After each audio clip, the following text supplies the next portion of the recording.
going to do a segue at this point into the buy here, pay here section, but before Ken comes up, Don Fincher. Don, I saw in here before. Don, come up here a minute. I love having the ability to just embarrass people impromptu like this. This is a great thing. For those that don't know,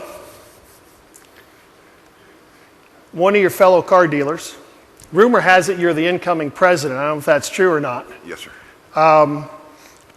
Have the ability through the years to meet a number of different people and to be able to work with dealers who serve on the boards, who are very active. I mean, I think those of you that know Anthony Underwood, very progressive, one of the best guys you'll ever meet running a dealership the right way. But I actually had the ability to, in trying to unify this whole buy here, pay here industry, go to a meeting with Don, and I will tell you something. I've never been more impressed about not just a guy who's a good guy or a good dealer, but to be able to go there and articulate what we do and to be able to represent your interests, unbelievable. And I just want you to know that oftentimes, you know, you hear so-and-so may do this and they're becoming president of an organization. He didn't get paid to go there. And he went and took a day away from his business, and we sat way too long in a meeting, some of which was kind of boring, and much of which was off-center, but for the fact that we sat there and drilled the points home. And I will tell you, because of that meeting, things are a lot different in the industry. So I want you to know, here's someone you can talk to. You could not have a more qualified person to do this. We're very lucky. I wanted to thank you for going and wish you all success as president. We appreciate your effort.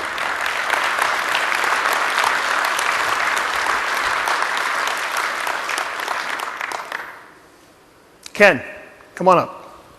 Let's take these for a change. Okay. One of the things I wanted to do, you know, last year I got a lot of data on the buy here, pay here industry, and quite candidly it came from Ken. And I can recite the data and I can talk about where the industry is. But we've had way too many phone calls recently about the buy here, pay here industry and about the regulation that's occurring and about the roundtable discussions that have been going on. And what I thought, I asked Ken, I said, you know, would you mind coming to the convention and let's talk about some of these things in front of everybody.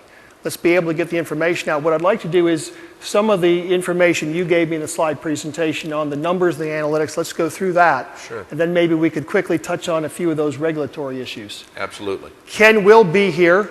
I've also asked Ken if he would to join our group discussion on F&I on Thursday. So, because what I want to do in that Thursday presentation is we will have the independent dealer represented, we will have the buy here, pay here dealer represented, we will have the service provider represented, and also a DMS provider.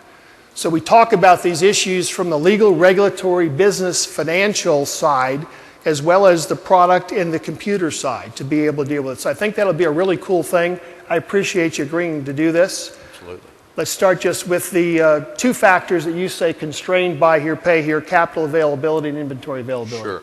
Before I comment, Keith, first of all, I want to thank you for the opportunity to come and participate, and also to thank NIADA. And it's really been a pleasure to have the chance to talk with you about, you know, the regulatory environment and to understand all the things that you're doing. And I really think it's important that all of us understand the effort that you're putting in to represent this industry. And I want you to know that, you know, buy here, pay here is a real love to me, and I want to see the industry survive and prosper. And it's very important that we work together and make that happen. 2010 was a very, very challenging year in the buy here, pay here industry. It was a good year, and many people made a lot of money in the business, but there were two factors that really constrained sales in 2010. And the first, and you touched on it this morning, is capital availability. The banks just simply not only are not lending to the consumers, they're not lending to the small businessman either. And as a result, dealers are faced in any capital-intensive business with the challenge of squeezing more out of their operations and maximizing their cash flow. So capital availability was one challenge. The other challenge, and I think all of you that are in the industry will agree with this, inventory. Finding the right inventory at the right price is a huge, huge challenge today. And it's going to be a challenge in the future. So those two factors kept some dealers from selling more cars and doing even better.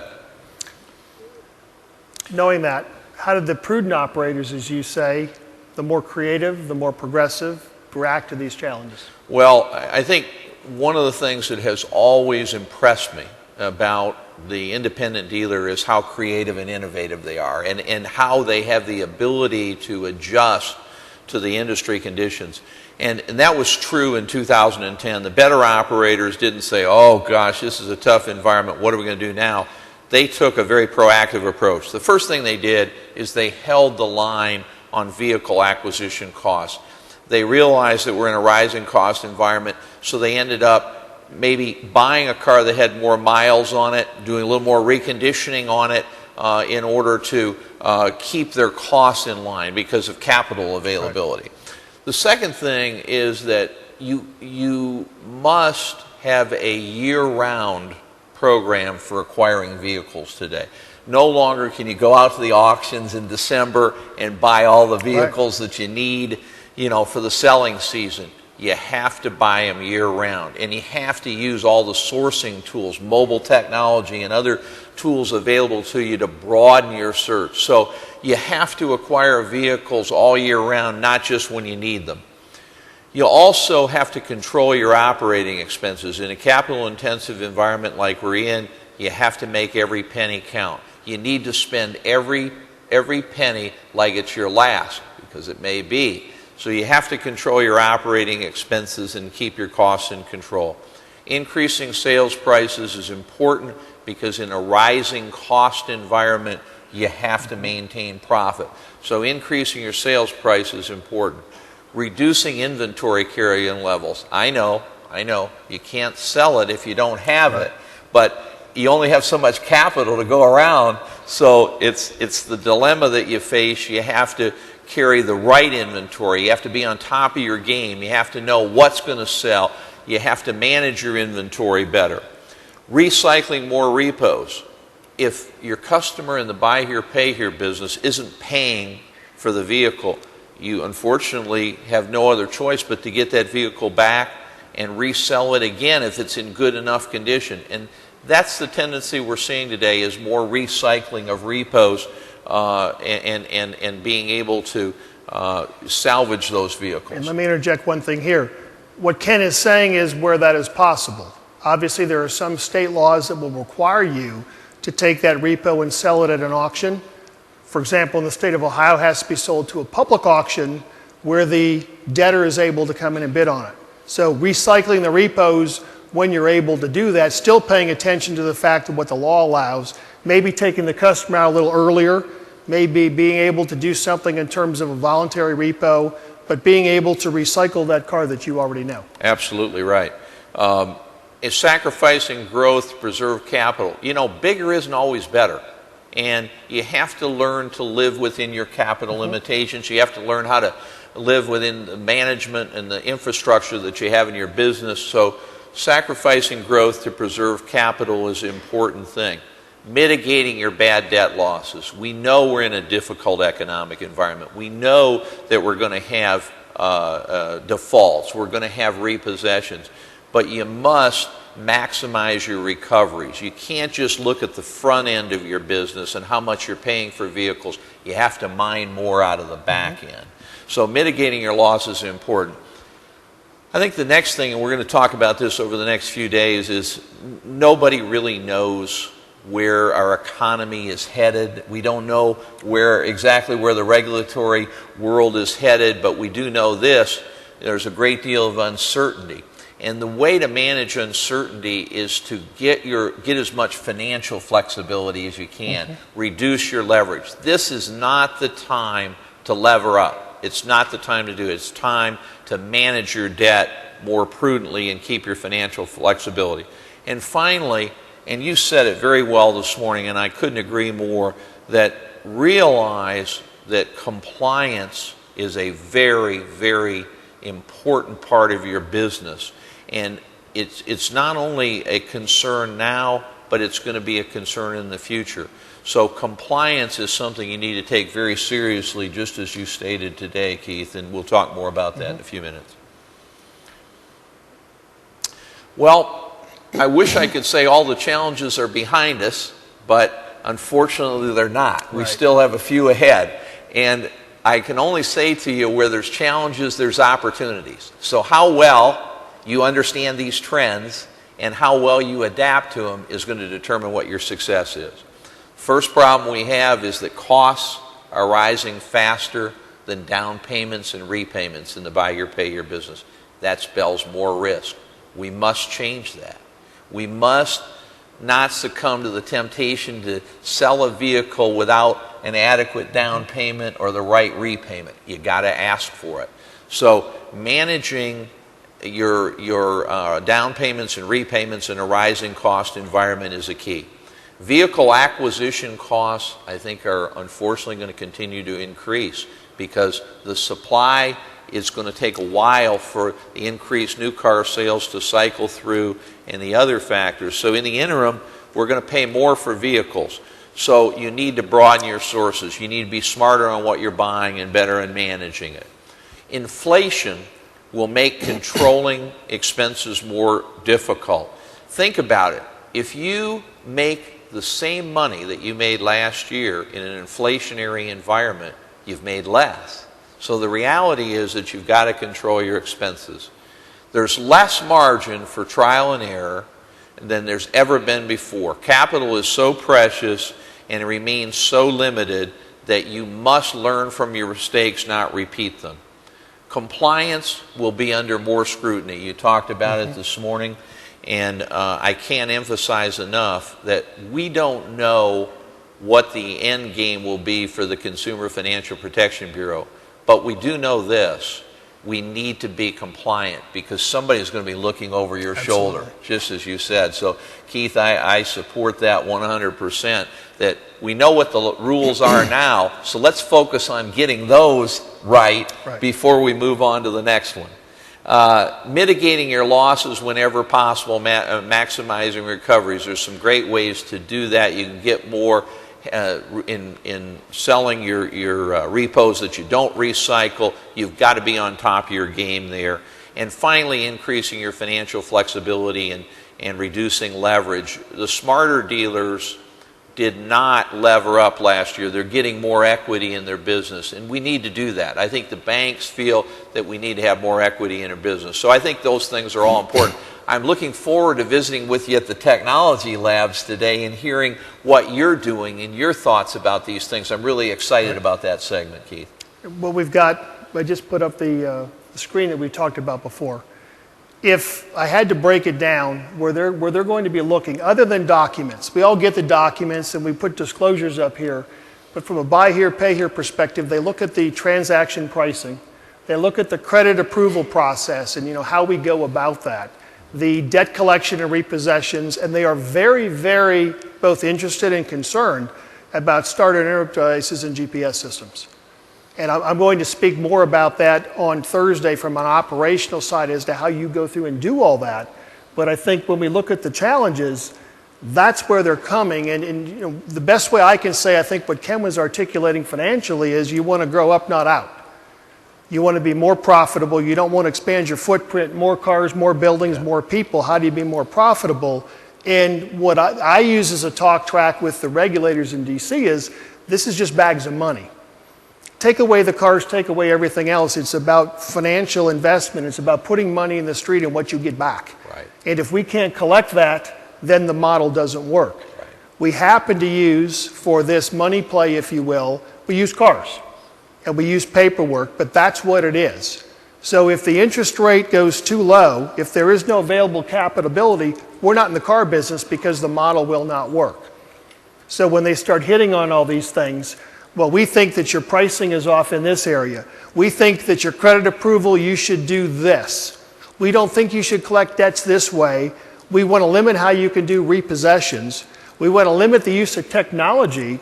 That quite candidly, I said, the way we do these things is we say, if you're not going to pay, don't do this. Because your car won't start, or we're going to go find it and take it back. So if you don't intend to pay, don't take the car. If you have a problem, come talk to us. And they asked me, they go, well, do you mean that's really the discussion that takes place? Well, it takes place in the dealerships that listen to folks like Ken and I, because that's what I'd be telling them. We don't covertly put these on cars so we can shut them off. If, in fact, you are thinking about putting these types of devices on cars that are already in the street, you've got an issue. If you've done that, we need to talk about that because that's a problem. But these are the things that are going to be coming up as we look forward. Keith, I just want to comment. I'm sure you've had the same experience that I have. Over the years, I've gotten many calls from people that are not involved in our business. And they bait me by starting the conversation and saying, Ken, don't you think it's wrong that this dealer can charge this kind of interest rate, to these poor credit impaired customers? Don't you think that that's abusive? And I always answer now the same way. I said, let me ask you a question. If you had somebody come up to you that had a repossession, a bankruptcy, or maybe both, and ask to borrow money, $10,000 on an unsecured basis, how much would you charge them? And to a man, they've always said the same thing. That's easy, Ken. I wouldn't make that loan at all. I wouldn't make it at all. And that's the whole point, that buy here, pay here is serving an important need in this country. And you deserve the right to a fair return for the risk that you're taking. And without buy here, pay here, millions of Americans would be walking or on a Schwinn bicycle. So we need the buy here, pay here segment. We really do. And unfortunately, you can't walk or ride a bike to work. That's right. If they can't get to work, the whole thing collapses. That's right. So when we talk about conversation with the White House, there's some policy issues here that are pretty big ones. I want to thank you because you've also been instrumental. We've had, in the buy here, pay here industry in particular, a number of different groups, number of different directions people are going. And one of the things that you have to be effective here is to have, I won't say a single, but at least a unified voice or message in terms of where we're going. Ken has been at the forefront of trying to do that. And I say Ken, not NABD, because NABD is an organization, but you have been instrumental in doing it. That's one of the meetings that Don wound up attending, and I think we're making some progress. This industry is going to have to pull together. Otherwise, it's going to remain fragmented, and I fear some bad things will happen. Well, I'd like to make two comments, Keith. First of all, when you asked me to participate today, you didn't tell me what to say. You didn't write these slides for me. And I asked you to look at the slides that I've just gone through and how similar Keith's views and my views are on everything. We're looking at it the same way. And I've come to realize that, and just as we have teamed up successfully in the past on the IRS audit guide that we did when we had problems with related finance companies, and Keith and I were both actively involved. We've had some success in the past. And Keith, I want to work with you on this. I want to see us work together to try to improve the understanding of the used car business, and in my case, the buy here, pay here business with these regulators. And I think, you and I working together can do some good. I really believe that. Well, we'll do. This is the impromptu thing he gets back at me for doing to Don Fincher, but I'm certainly in for that. Not sure where it all ends up. For those that don't know what he's talking about with the audit technique guide, I'll tell you very quickly because we're getting a little short on time. Back well over a decade ago, a gentleman named Dick Estes stood up in a meeting like this and talked about a problem he was having with the IRS and talked about a related finance company and the fact that he was in an audit and was going to lose everything. I didn't know what an RFC was. I knew buy here, pay here. We went back, I looked at the code, I realized that I thought this was an injustice, that you could have a related finance company. It wasn't prohibited. Made a phone call to Ken. We started talking about the issue. We tried about at least half a dozen different ways to get the IRS through rulemaking proceedings or technical advice memorandum, which they could not do, each of which was supported by the service, by the way. I remember Terry Harris and Milton Pagan and some of the others who tried to help where they could, and we couldn't do it. So what it wound up doing was, after some meetings with the IRS, we created the audit technique guide for the used car industry. That's where it came from. It came from an individual like you raising their hand with a problem We met with them. They agreed that we should have an audit process, that we should know about it and teach to it. Out of that, at the time, it was Chapter 8 with RFCs. The audit technique guide came around, and it's since been rewritten, and that was done, quite candidly, with no organizations. That was Ken and I picking up a pen with the IRS. And I will tell you, not that it's to a side, but we talked about the injustice in one of the meetings I had with members of the IRS, with the involvement of a dealer, Vernon Ingram, who was able to introduce me to Chairman Roth. And I about dropped over when we're finishing this, and Vernon walks up and says, well, would it help if we talked to Bill Roth? I said, you mean Chairman Roth? IRA Roth? He goes, yeah. Been selling him cars, for 30 years. You want to talk to him? Sure. And Vernon pulls out his cell phone and calls him. I said, well, I'm calling him at home. They ought to be finished dinner about now. And he calls him on the phone. The next week I was in the chairman's office. He says, how can I help you? I know that Vernon's been taking care of me for years, and if he thinks this is a problem, it's a problem. We not only wound up with the audit technique guide, but we're able to make the improper, the retrospective thing, we're able to reverse Dick Esses's audit, and he's able to keep his house in business because of what happened. So right. I'm not saying that's where we go here, but that's just a quick history lesson for those that don't know. Thank you very much. Ken will be manning one of the compliance stations today in the lab. This is an opportunity to go in one-on-one and ask questions, pick his brain. Don't miss it. Thank you for being here. I really appreciate it. Thank you. My pleasure. I'd like Chris Martin to come up.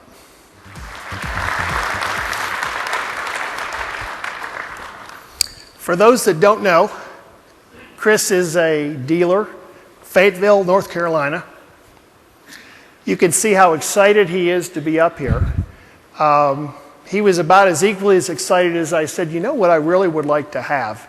In the compliance labs, one of them going over documentation and things from a dealer perspective, I'd like you to do it. And if you know Chris, he's not only one of the nicest, smartest, hardworking people out there, he's a little quiet, kind of like me. So what he wound up saying was, you sure you want me to do this? And I'm absolutely sure. Because I know for years he's been a stickler for paperwork, and he's been doing things right. And I also know, and we've talked about this, so there's no disrespect intended, but he's one of the guys Ken was talking about a little bit. We're having a discussion, and we're talking about buying cars at auction, and I said, well, you got to come to Columbus. I mean, we've got all sorts of those. He goes, well, he's driven to the same auction 3 weeks in a row and not bought a car. Why? Well, too expensive. I said, well, how many did you take to sell? Didn't think of that, because he's short inventory. So I think it's real easy from a dealer's perspective, if you listen to everything we're going on today, to get overwhelmed. There's so much going on in Washington. There's not enough money. Car prices are too high. Here's Ken Shilson. Ken's an expert in buy here, pay here, saying last year wasn't so great and there's more challenges ahead. What do we do? So Regina and I had the ability, we were traveling for some other business, and I said, we're going to stop at your dealership and do a walkthrough. You've all heard me talk about this for years, so we did a walkthrough. So what I wanted you to do is just get a sense of when you look maybe at a different way as your dealership and where things are, where you're going, what happens? Because we had a fun 3 or 4 hours at the dealership. And let me just start with, there's Chris and I at the front door of his dealership. I'm in a good mood. He looks a little bit, I don't know, like apprehensive over this whole thing that we're going to do. I will tell you that I've seen a lot of dealerships, bar none. I'm not going to say rank the best, top 5 or 10, but whatever their top category is, you could not have a better representation for a dealership. The facility, what he and his dad have built there. But I will tell you, the first thing I looked at when I'm there is, where's all the cars? Now, we went and we walked the lot, and that's what we're doing here. We're looking at FTC stickers. I took the new little device that the techie guys that work with me built, and I went up and scanned a VIN and looked at it and pulled an auto check report, and I said, there's been an accident. He goes, well, yeah. I said, but you know all this type of stuff. Well, yeah, so how do we disclose all that? And it's not that he's not doing something correct, but that was just to get the wheels turning. Okay, well, what's this? What's the conversation that's happening? And obviously then we go into the front door. Can you believe that building?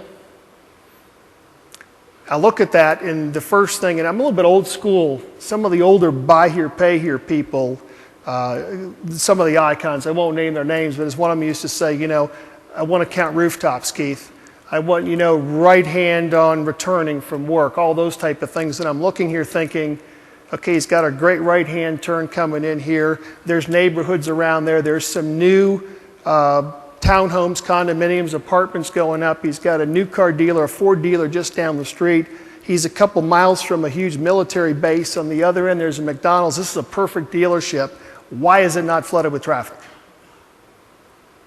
And before I say anything going in, I think, you know what? Because Chris has been doing the things the way he always did them, and it's not working the same way.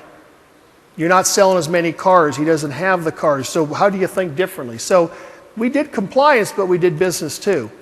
Giving you a feel, this is just a handful of the pictures. We're back in the file room. You can see all the files that are sequestered back there. You can see me talking, Chris kind of listening in.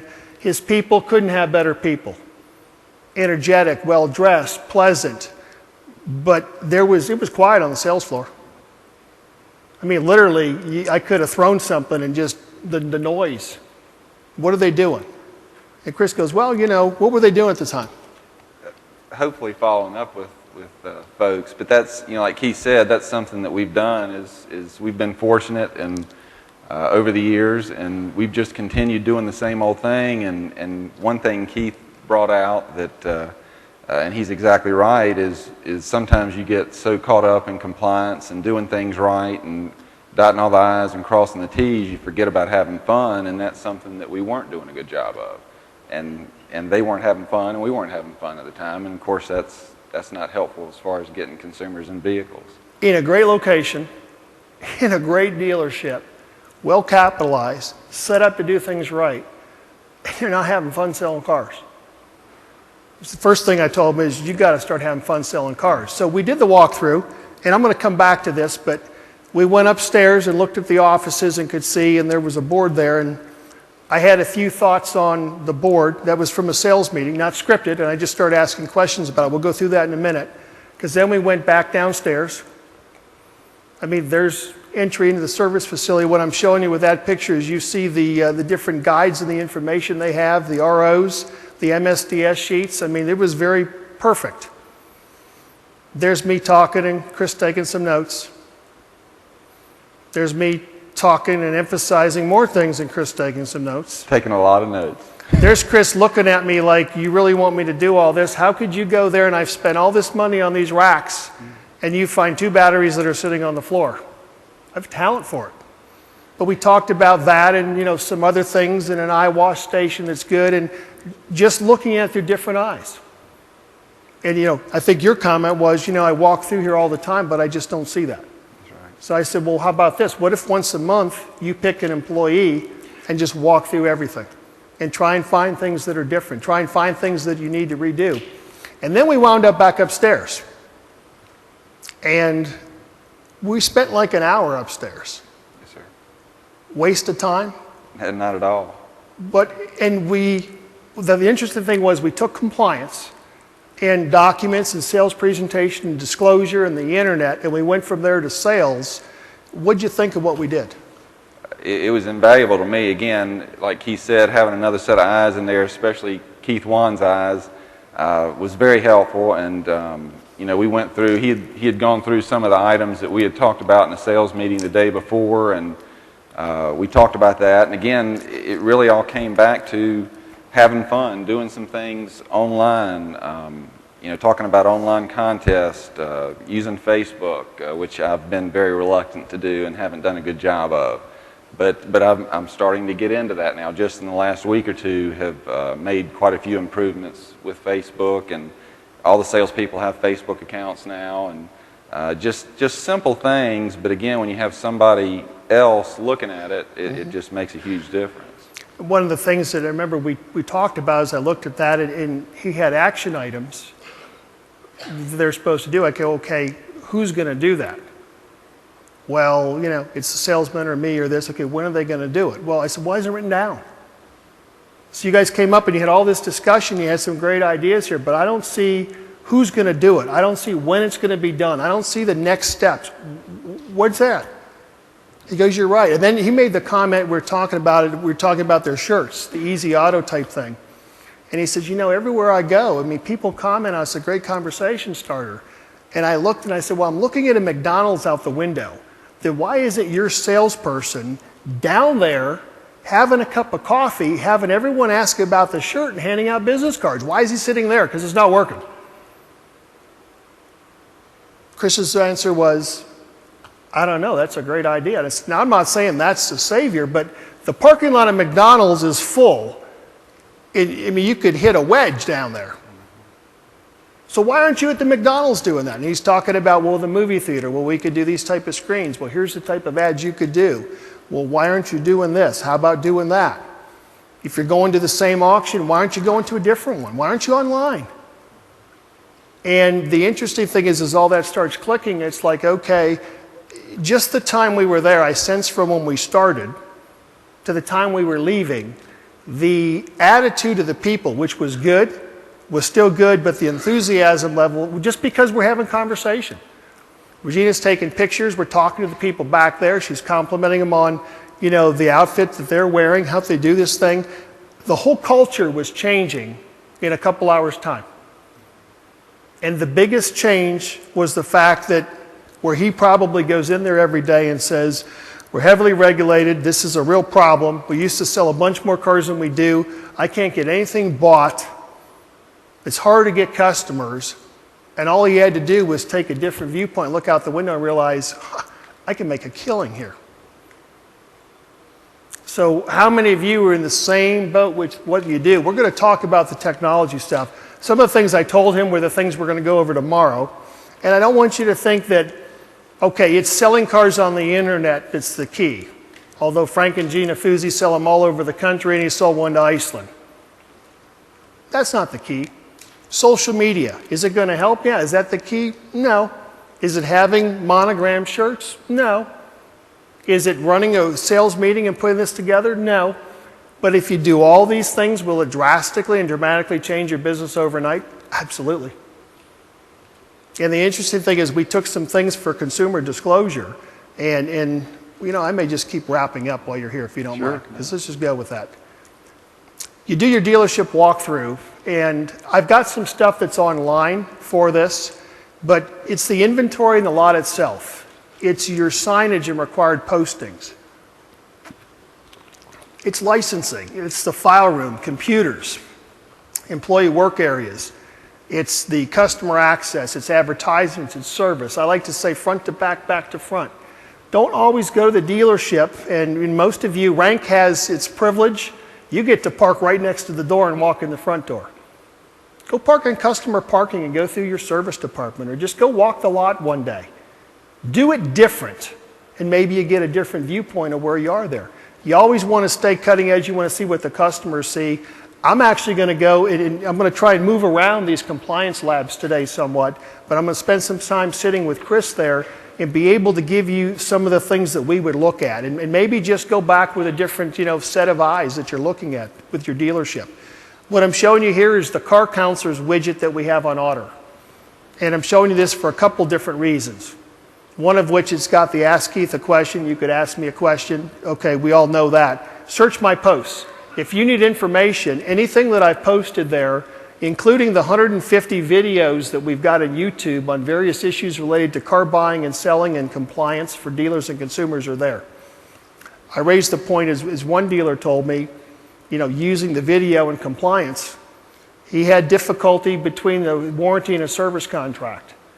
He said, Keith, what I just do now is I just have the widget up. Actually, you can put that widget if you want on your website. You can have all the videos and stuff there for customers to watch. It's all free. But what he does, he puts the video up there, and a customer asks the difference between a warranty or service contract. When he goes to F&I, he plays a video. This guy's an expert. He's telling you the difference, and then just asks if they want one or not. He says, Keith, you're a better salesperson than I am because you've got some credibility, and I just simply say, hey, if your car breaks down, watch the video, away you go. The answers are there. You can also find in there where we've done a walkthrough of a franchise dealer and a walkthrough of an independent dealer. And I've got an interview with one of the dealers, Jeff Rader, very, very good dealer, longtime dealer in Ohio, former officer there. would be here, but for some family commitments, there's an interview with him like I have with Chris following that. If you want to know how to go do your walkthrough, it's there. So you're going to be able to do that and get all the information that you need. You can ask questions while we're here, we'll do it, but everything I'm going over, there is a video, there is an article already online for free covering everything we've talked about. In fact, one of the things that Ken and I have discussed is exchanging some links and information to make sure that what we have on these sites and what he has at the NABD Buy Here, Pay Here info site is there. So the tools are there, and here's the real key thing here. No one's asking you for a dime. Everything that is here is for free to be able to help you to run your business better and more effectively and profitably, but you have to take that first step.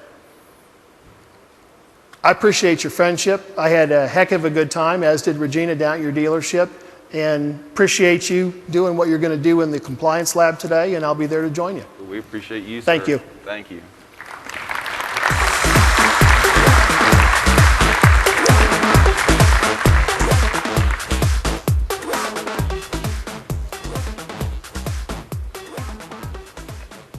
We need to go back a slide, I think, guys, if you would, please. Another one? I think I bumped it. One more, please. Okay, in the different labs that we'll have today, picture the fact we're going to have a table there and a couple of the moderators behind it, and we'll have some chairs set up so you can sit down, you can stand if you want to there. The goal is for you to be able to go where you want to go. I really couldn't pick. We could try and do this and get 10 different rooms and have all these people presenting, but maybe you don't want to stay for a half an hour. Maybe you've got one question or you've got a 10-minute discussion and you want to move around. So that was the thought behind this. We'll have document compliance, and you see we've got Chris and a gentleman from Wolters Kluwer there. Rent to own, lease to own, Al Lynch, Al and Joe. Al's probably written the book on this. He has a wealth of knowledge with respect to it.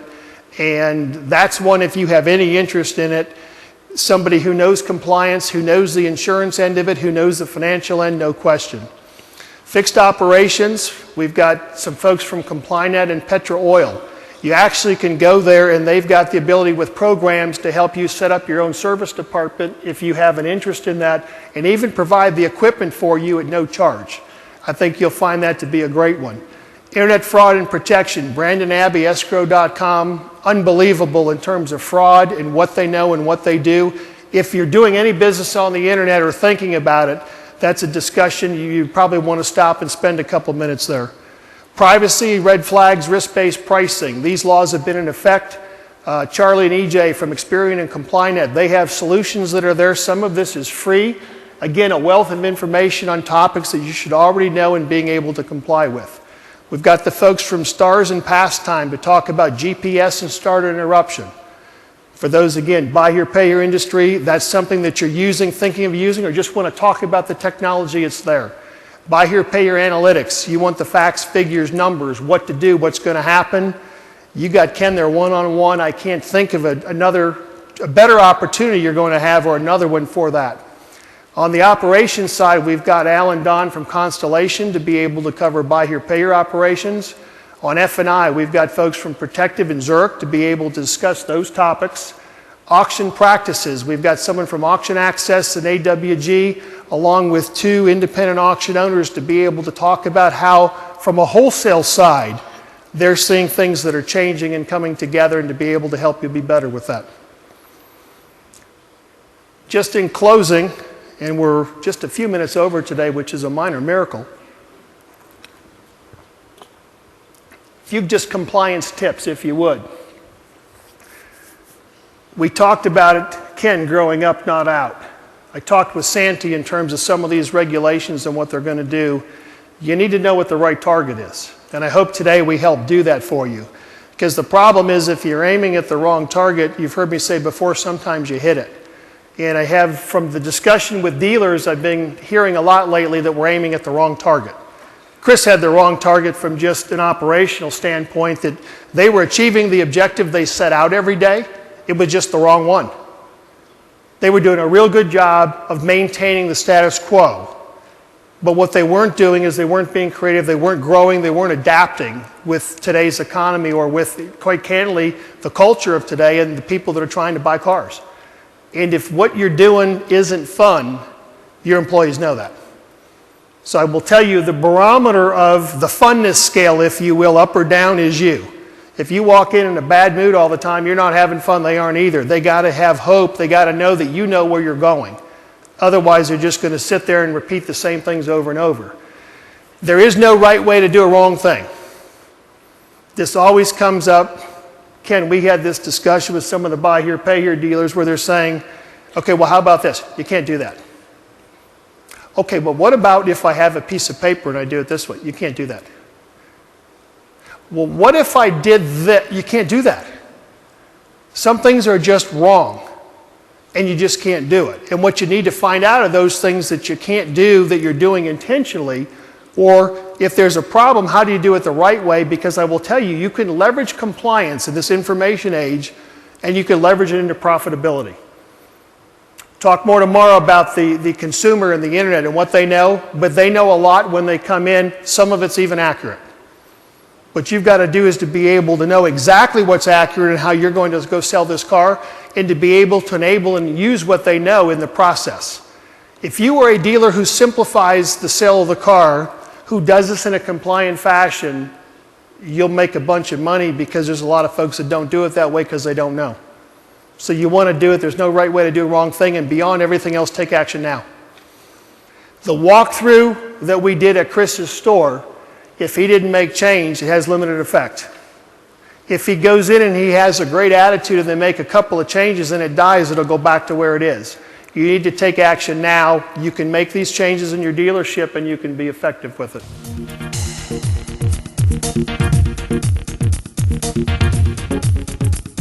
it.